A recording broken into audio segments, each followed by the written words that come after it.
First Contact and Deception. In the vast expanse of the Andromeda Arm, Supreme Commander Zextal stood aboard the Imperial flagship Eternal Dominion, his scaled fingers trailing across the holographic display of a seemingly insignificant solar system. The small blue planet third from its star had captured his attention not for its beauty, but for what his sensors had detected: radio waves, primitive space vessels, and the unmistakable signs of a civilization on the cusp of true spaceflight. Another primitive world for the collection, Zextal remarked to his subordinates, mandibles clicking in amusement. The Galactic Empire had conquered thousands of worlds across 3 galaxies, each civilization falling into the same predictable pattern.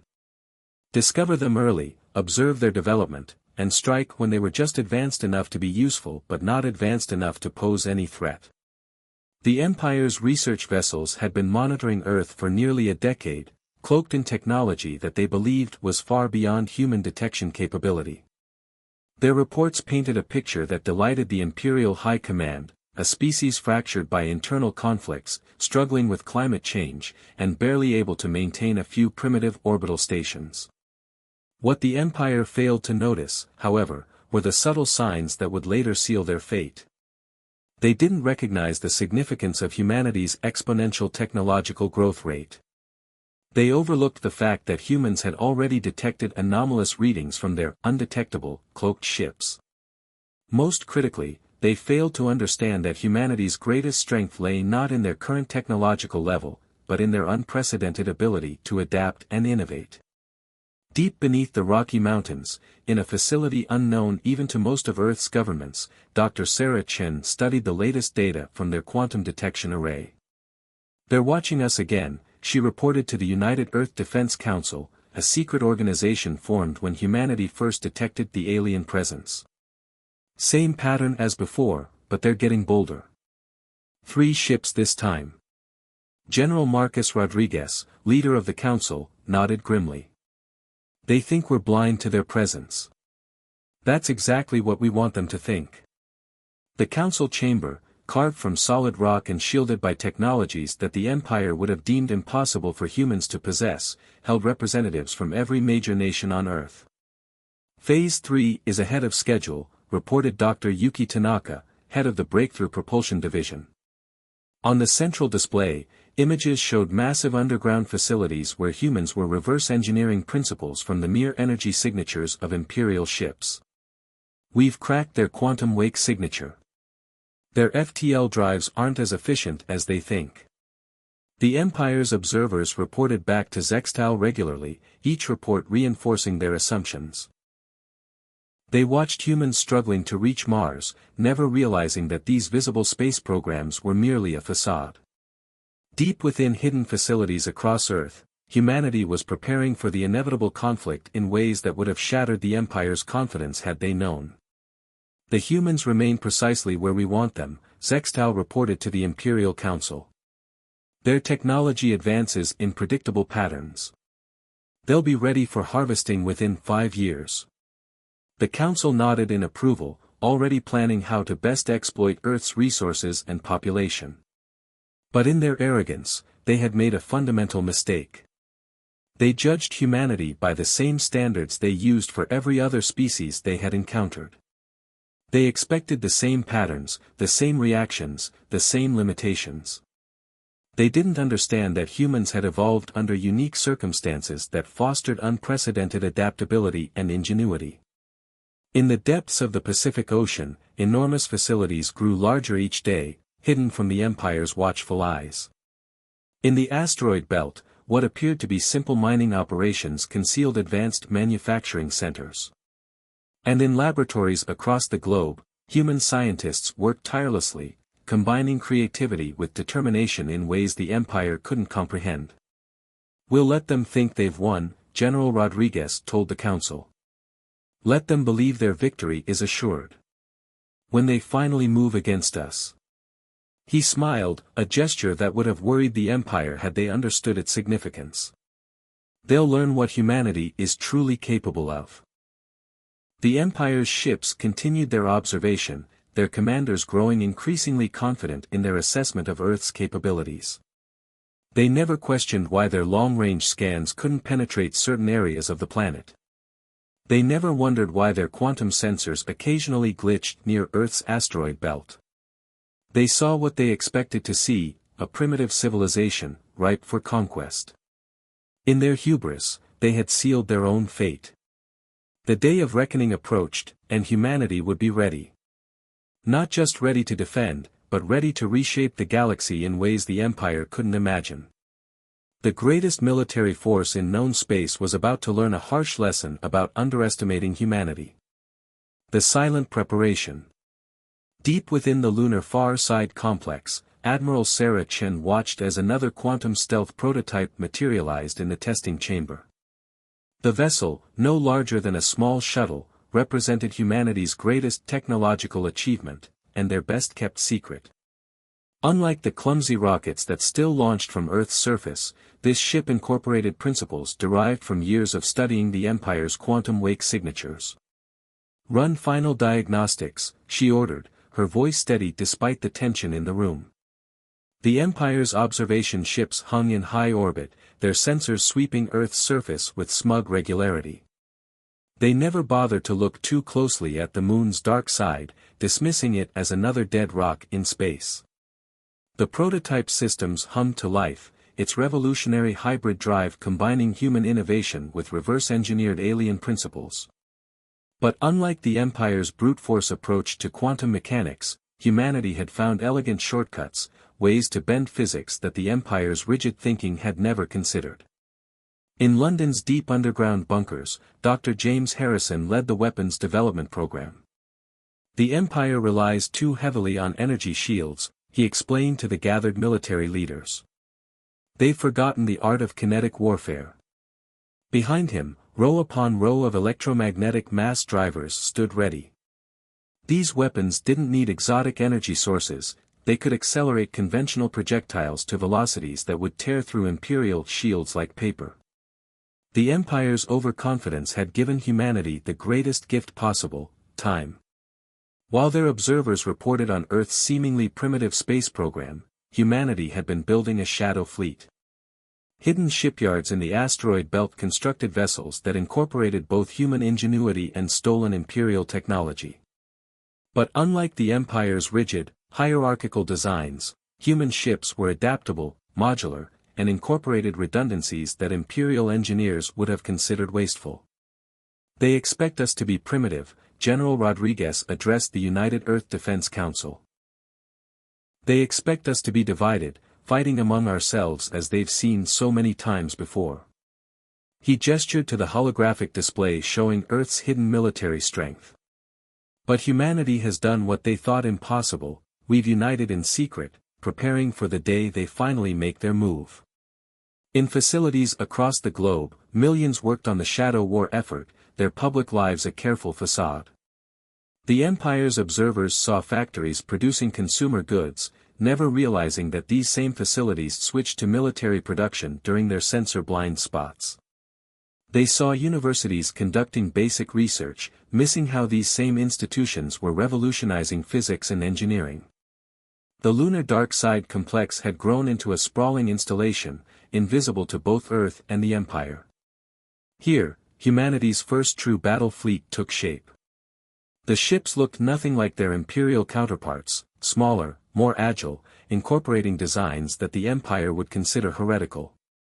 Where Imperial ships were monuments to power and intimidation, human vessels were exercises in efficiency and adaptability. "Final testing on the neural interface systems is complete," reported Dr. Yuki Tanaka. The breakthrough allowed human pilots to react at speeds that would match and exceed Imperial automation. The Empire thinks AI is the answer to everything. They've forgotten that the human mind, properly augmented, can achieve things that no artificial system can predict. In the asteroid belt, what appeared to be random chunks of rock were actually automated manufacturing facilities. They produced components for the Shadow Fleet, using resources extracted from the asteroids themselves. The Empire's observers noted the mining operations but dismissed them as primitive resource extraction, never questioning why the yield numbers didn't quite add up. Earth's public space programs continued their slow, methodical progress to Mars, maintaining the illusion of a struggling species. Meanwhile, human ships were already secretly testing drives that could reach the edges of the solar system in hours. The Empire's observers dutifully reported on the primitive chemical rockets, never suspecting that humans had already cracked the secrets of their quantum wake drives and improved upon them. "The hardest part isn't building the ships," Admiral Chen confided to her staff. "It's maintaining the deception. Every public launch must look exactly as primitive as they expect. Every transmission, every satellite deployment, everything must reinforce their assumptions." She smiled grimly. "Because the moment of truth is coming, and their assumptions will be their downfall." The Empire's reports continued to paint Earth as an easy target. Their analysts projected decades before humans would achieve reliable interplanetary travel, centuries before they could hope to match Imperial technology. These reports were received with satisfaction by Imperial High Command, who had already drawn up plans for Earth's eventual conquest and integration into their empire. But in the shadows of Earth's apparent technological infancy, a storm was brewing. Humanity had not only prepared for war, they had prepared to win it. When the Empire finally made their move, they would face not the primitive civilization they expected, but something unprecedented in galactic history, a species that had turned the Empire's own arrogance into a weapon against them. The day of reckoning approached, and humanity was ready. Not just ready to survive, but ready to reshape the galaxy itself. The Empire's greatest mistake wasn't underestimating human technology, it was underestimating human nature itself.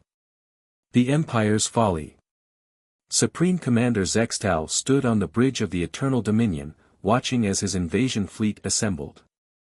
5,000 ships, the largest force ever deployed for a single world's conquest, filled the void of space. The Empire had decided that Earth's time had come. Their observers had reported that humans had finally established a permanent Mars colony, a sign that, by Imperial standards, marked a civilization as ripe for conquest. "Begin the operation," Zextal commanded, mandibles clicking with anticipation. "Show these primitives the might of the Empire." The massive fleet surged forward, their quantum drives tearing holes in spacetime as they approached the Sol system. Their arrival was meant to be spectacular, a shock-and-awe display that had broken the will of countless civilizations before. But as the Imperial fleet emerged from quantum space near Jupiter's orbit, something was wrong. Their sensors, supposedly the most advanced in the galaxy, were showing strange anomalies. Ghost readings appeared and vanished. Quantum signatures flickered where nothing should exist. Sensor malfunction, the Imperial technicians assured their commanders. Interference from the system's unusual magnetic fields. They didn't realize that these malfunctions were the first sign of humanity's true capabilities. On the dark side of Earth's moon, Admiral Chen watched the Imperial fleet's arrival on displays that shouldn't have existed by their standards. "They've taken the bait," she announced to the United Earth Defense Council. "All units, execute Operation Thunderbolt." The Empire's first indication that something was catastrophically wrong came when 3 of their screening vessels simply vanished. No explosions, no debris, they simply ceased to exist. Before their commanders could process this impossibility, dozens more ships went dark. "We're under attack." The cry went up through the Imperial fleet. But their sensors showed nothing, no enemy vessels, no weapons fire. The Empire's mighty ships, each capable of subduing an entire planet, were being struck by weapons they couldn't detect, from ships they couldn't see. From hidden bases throughout the solar system, humanity's shadow fleet emerged from their quantum camouflage. These ships, smaller than their Imperial counterparts but infinitely more agile, had been waiting in precise ambush positions. While the Empire had expected to face a few primitive orbital defense platforms, they instead found themselves surrounded by vessels that incorporated technologies they had thought impossible for humans to possess. Impossible. Zextal raged as another battle group went dark. "They are savages. They cannot have this technology." His fury turned to disbelief as the first human ships finally allowed themselves to be seen. Their design was like nothing in Imperial records, a perfect fusion of art and engineering that made Imperial vessels look crude by comparison. The human ships moved with impossible precision, their neural-linked pilots reacting faster than Imperial AI systems could compute. The Empire's energy shields, designed to repel energy weapons, proved useless against the hypersonic kinetic projectiles that human ships unleashed. Each shot was precisely calculated to slip through the microscopic fluctuations in Imperial shield harmonics. Their ships, an Imperial analyst reported, voice shaking. They're not just copying our technology. They've improved it. Their quantum drives are more efficient, their weapons more precise. How? How did they hide this? The answer was simple, though the Empire would never fully comprehend it. Humanity had turned the Empire's own arrogance into a weapon.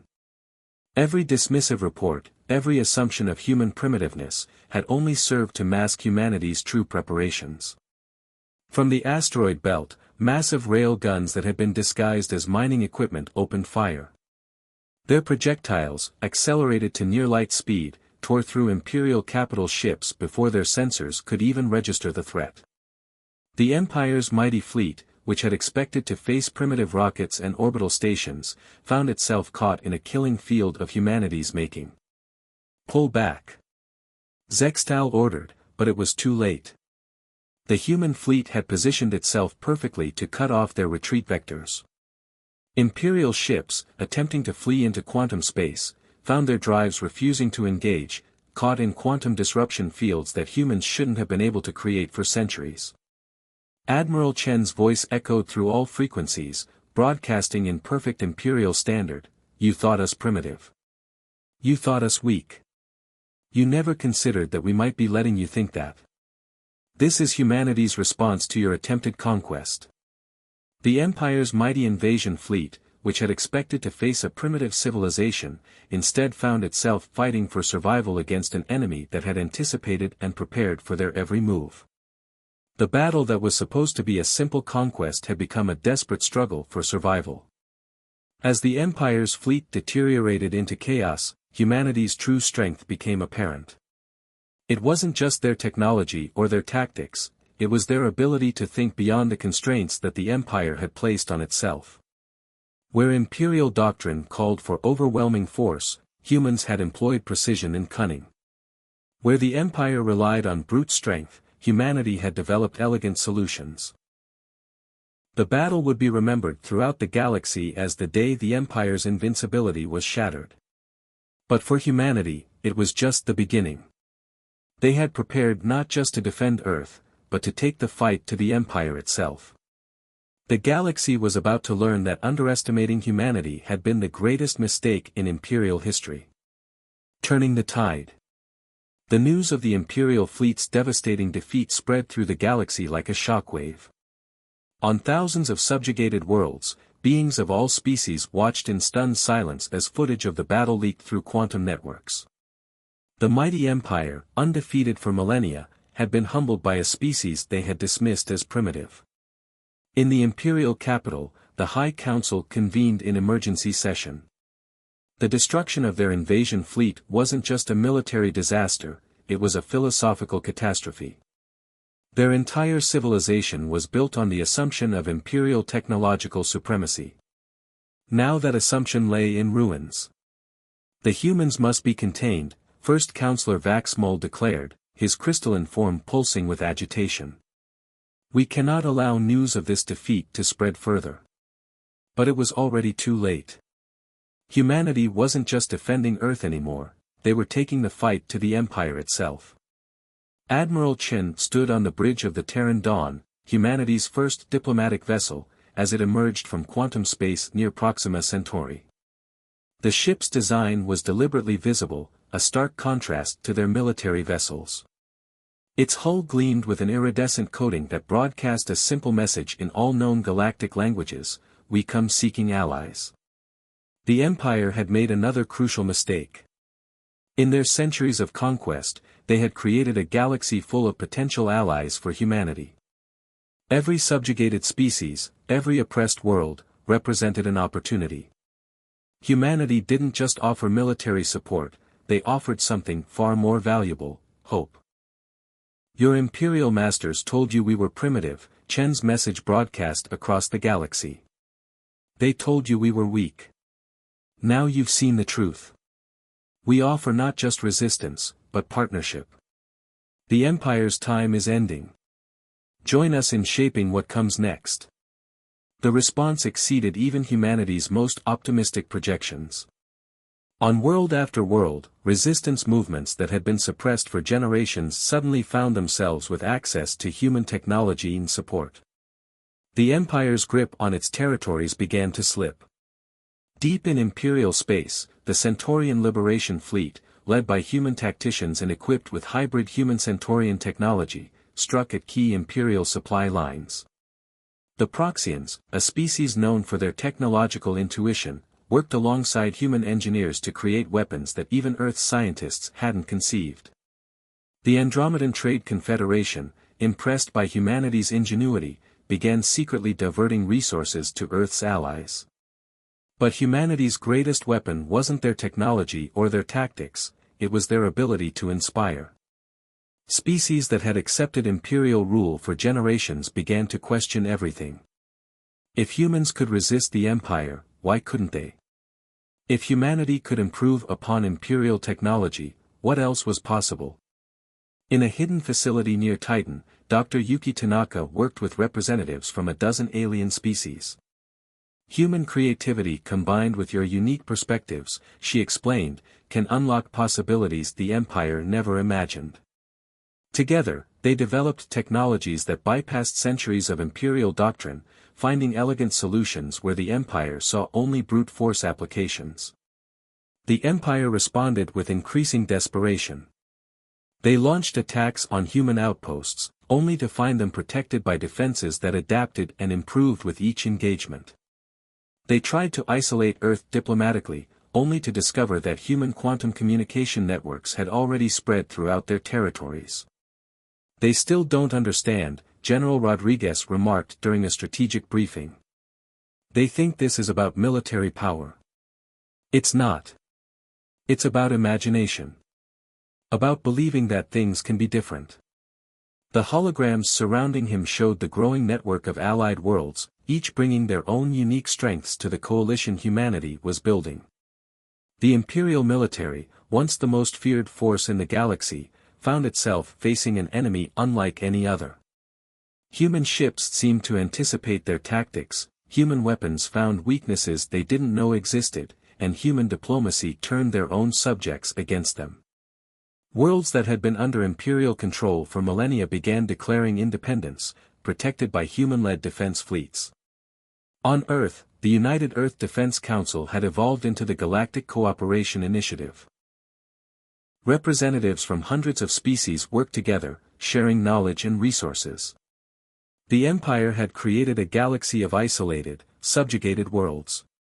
Humanity was creating something entirely new, a true galactic community. We're not just fighting the Empire, Admiral Chen told the assembled representatives. We're building what comes after. A galaxy where every species can reach its full potential, where cooperation replaces conquest. The chamber, filled with beings the Empire had taught to hate each other, resonated with approval. The Empire's strength had always been its ability to divide and conquer. Humanity's strength was its ability to unite and innovate. As more worlds joined the human-led coalition, the balance of power shifted. The Empire found itself fighting not just humanity, but the very forces they had created through centuries of oppression. The tide hadn't just turned, it had become a tsunami. The galaxy was transforming, and at its heart was a species that had gone from primitive natives to galactic revolutionaries in less than a generation. The Empire's greatest nightmare had come true, they had given humanity time to prepare, and humanity had used that time to change everything. A new dawn. The Imperial Palace on Centauri Prime, once a symbol of the Empire's absolute power, now served a different purpose. Its vast chambers, where imperial lords had once plotted conquests, hosted representatives from hundreds of worlds. Humanity had not just defeated the Empire, they had transformed it. Supreme Commander Zextao, now one of the last surviving members of the old Imperial hierarchy, stood in chains before the Galactic Council. Admiral Chen, seated alongside representatives from 24 formerly subjugated species, regarded him with something approaching pity. "You still don't understand, do you?" she asked.